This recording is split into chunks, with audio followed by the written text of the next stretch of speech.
Добро вечер и благослов Божи. Уште еднаш, навистина мене ми е мило и драго што можеме и ова вечер се разбира по милост Божија, која што секојдневно капе врз нашиот живот. И таа милост Божја, која што секојдневно се покажува на нашиот живот, не благословува и таа милост го води нашиот живот. Затоа што апостолот Јован во Евангелието на Јован поточно ни е запишано во првата глава, 17 стих, дека законот дојде преку Мојсе или произлезе преку Мојсе, кој Бог му го даде во Сине. Се разбира, зборуваме за декалогот, за 10 Божи заповеди, но милоста и благодата произлегоа од Господ Исус Христос. Се додека не беше дојден Исус, светот живееше под закон. Но кога дојде Исус на овој свет, тогаш Бог преку Исус Христос ја отвори вратата на милоста, да секој кој верува преку Него биде спасен. И не по своја лична заслуга, туку се разбира по милост и по благодат Божја. Апостолот Павле ќе каже до ефесијаните дека никој не е спасен според своите собствени дела, туку секој еден од нас е спасен по благодат Божја. Библијата ни зборува дека ние сме посебно привилегирани луѓе, кои сите оние кои што го прифатија Исус за свој Господ и Спасител, тие се деца Божи и се наследници, се разбира, на Царството Божјо. Така да уште еднаш, како што реков, мене ми е мило и драго што можеме ова вечер, по милост Божја, да бидеме заедно, да го слушаме зборот Божи, се разбира преку инспирација на Светиот Дух, затоа што видовме дека целото писмо е од Бога дадено, дека Бог е автор на Божиот збор. И затоа е важно да се верува се што е запишано во Светото писмо, затоа што тоа е дадено од Бога. Исус вели, небото и земјата ќе помина, но моите зборови нема да поминат. Кога зборуваме за Словото Господово, апостолот Јован вели дека тој е самиот Господ Бог. Затоа, во првата глава вели, во почетокот беше Словото, и Словото беше во Бога, и самиот Бог беше Словото Божјо. Затоа, ова вечер се надевам дека ќе видиме храните од Словото Божјо. Многу е важно, почитувани слушатели, со зошто се храниме. Затоа јас не ви вадам некои тези мислења од некои луѓе кои што го испитуваат или го проучуваат Словото Господово, туку сакам навистина директ од изворот, тој од Светото писмо, Библијата, да се поучуваме и се разбира да се храниме од него.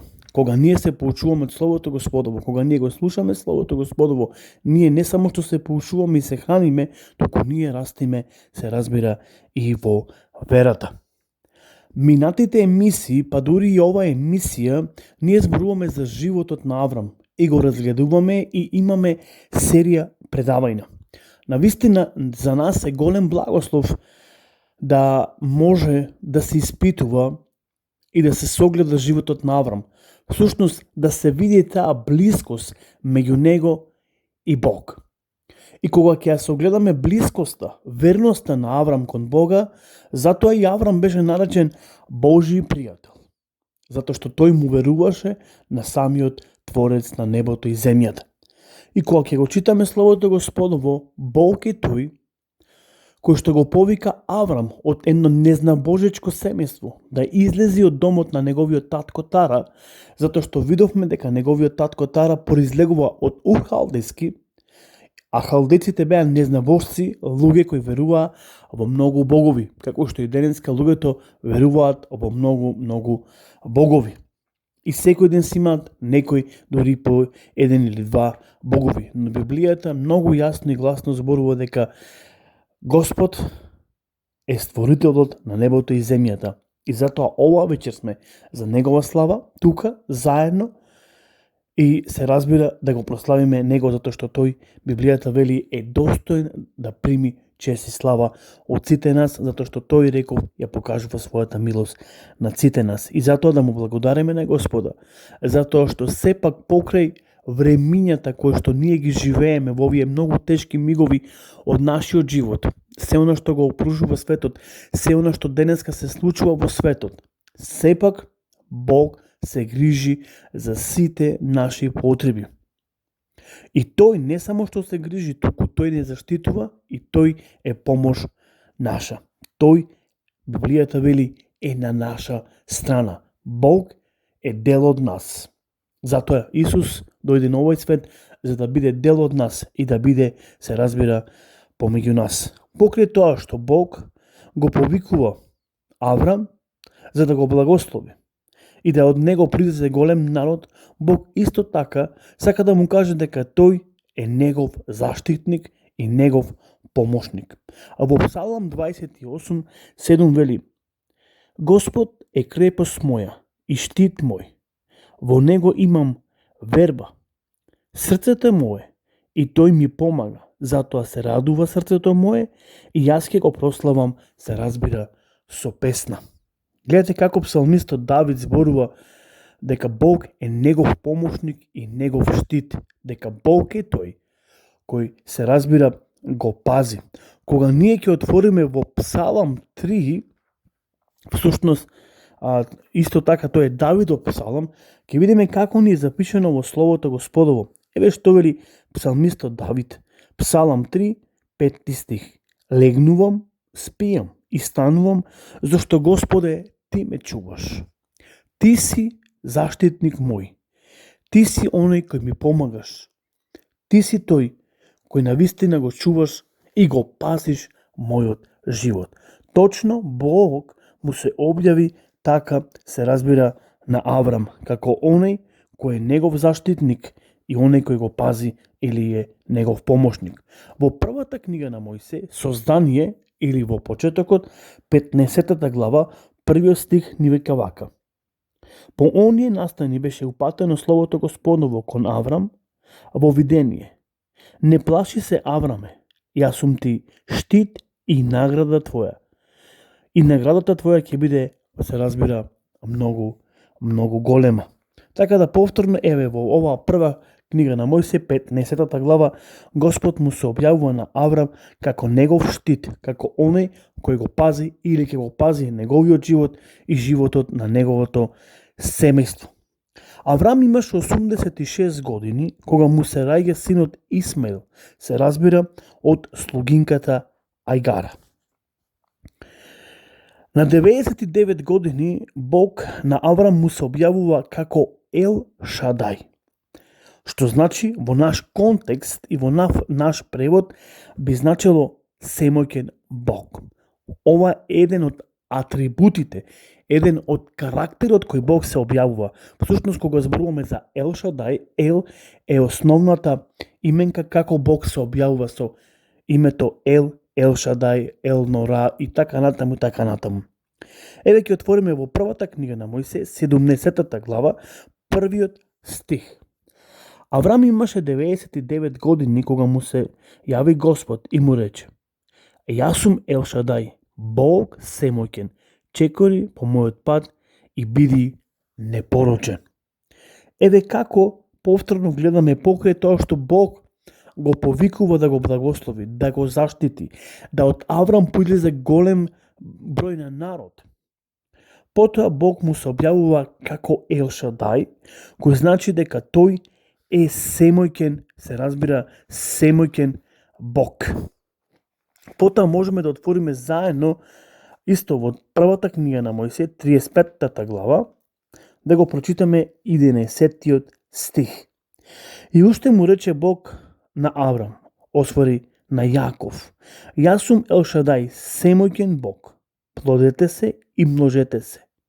Народ и многу народ ќе се населат од тебе и цареви ќе излезат од твоето поколение или од твоето племе.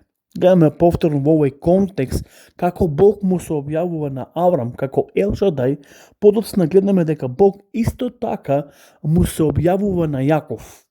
А Јаков беше внукот на Аврам. Поточно синот, се разбира, на неговиот син Исак. Така Бог му се објавува на Јаков.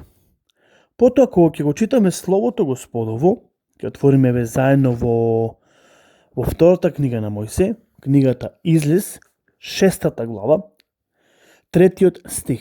И еве што Господ му зборува на Мојсе, му зборува на Аврам, му зборува на Јаков, на Исак, а сега во овој контекст му зборува на Мојсей. И еве што му вели. Јас им се јавив на Аврам, Исак и Јаков како Ел Шадај, а со името мое Јахве не им се открив се уште. Значи, повторно Господ на еден начин сака да го информира Мојсей како тој им се објавувал на предците или на неговите татковци, на Аврам, Јаков и се разбира Исак, како Бог Ел Шадај. Рековме во наш контекст би значило семоќен Бог. Што значи тоа? Дека се што сака може и нема или не постои пред него никаква пречка за нешто што е невозможно. Тука можеме да ја видиме разликата меѓу нас и Бог. Ние како луѓе сме ограничени и затоа Библијата вели дека Бог не е човек, ниту па син човечки за да може да се двоуми. Подосна ќе каже пророкот Исаија дека Божите патишта не се наши патишта и дека Божите мисли не се наши мисли. Тука Бог, како што реков, сака да каже дека нема нешто што е невозможно и дека Бог е неограничен, дека тој е надвор од времето и просторот, дека тој е вечен и дека за него е се можно. Зошто? Затоа што тој е Ел Шадај. Додека ние како луѓе сме смртници, грешници и сме ограничени во нашата способност и во нашиот, се разбира, капацитет. А Бог не е таков. За него нема ништо што не е возможно. Затоа Бог му се објавува како семоќен, се разбира, семоќен Бог. Всушност, титулата семоќен е најупотребувана во книгата Откровение. Тоа е последната книга од Библијата или последната книга од Новиот Завет. Еве ќе прочитаме книга Откровение, или во грчки би било Апокалипса. Еве ќе го прочитаме првиот стих и ќе го прочитаме, се разбира, 8 стих. Откровение на Исуса Христа, кој му го даде Бог за да го покаже на слугите своји она што треба да стане скоро. Тој го најави тоа испраќајќи го својот ангел на слугата свој Јован, кој го посведочи Словото Божјо и сведоштвото на Исуса Христа и све што виде. Блажен е оној кој чита и оној кој ги слуша зборовите на оваа пророштво и пазаат на напишаното во него, зашто времето е блиско.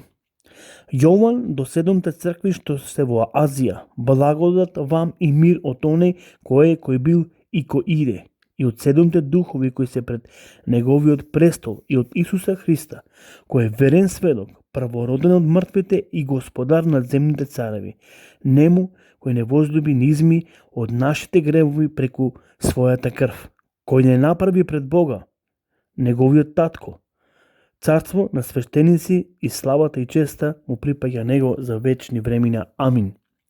Ете, иде со облаците и ќе го виде секој око и оне што го пробода, и ќе се расплачат пред него сите земни племена. Да, амин, јас сум Алфа и Омега, почеток и крај, вели Господ, кој беше и кој иде, семојниот.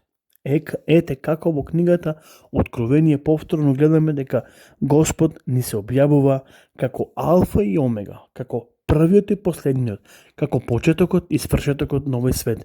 Оној кој од секојаш постел, оној кој беше, тоа беше во личност на Исуса Христа, и повторно оној кој ќе дојде, а тоа е нашиот Господ и Спасител Исус Христос, тој е семоќниот, се разбира, семоќниот Бог.